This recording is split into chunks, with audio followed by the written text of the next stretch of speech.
川崎と申します。この場所にテープが置いてあったそうです。発見したのはここの神主さんです。テープと一緒に手紙が置いてあったそうです。テープに同封されていた手紙は封筒に入っており、中には A4 サイズの紙が1枚入っていた。手書きで書かれていたものではなく、差出人などの情報もなかった。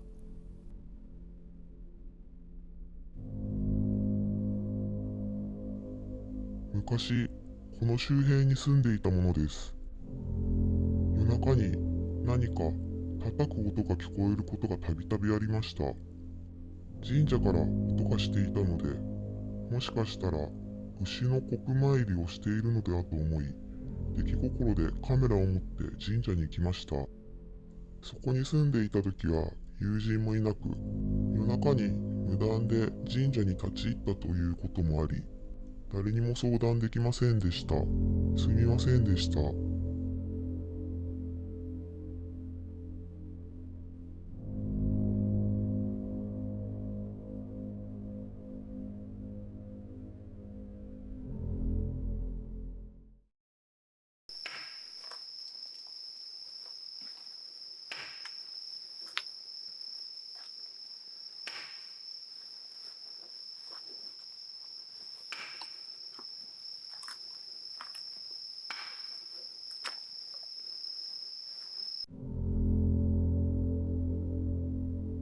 ここでは簡単に説明するが、牛の刻午前1時から午前3時頃に神社のご神木に藁人形を釘で打ちつける呪いである。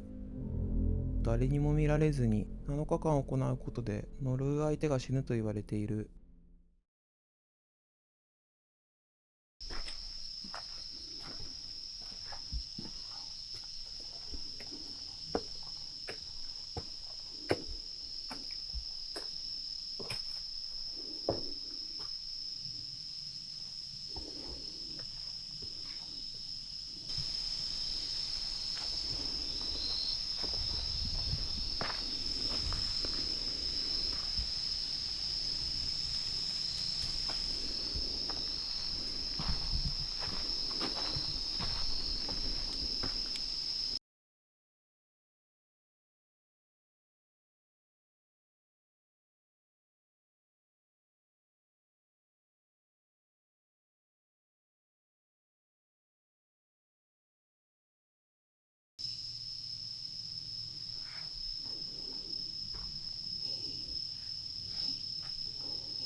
私が知っている牛の国参りは午前1時から午前3時まで行われるので、午前0時からここで待機しています。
この日までの調査でいくつか分かったことがある。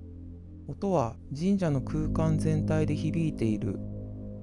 人や動物の気配などはない。音がしているのは10秒から30秒の間である。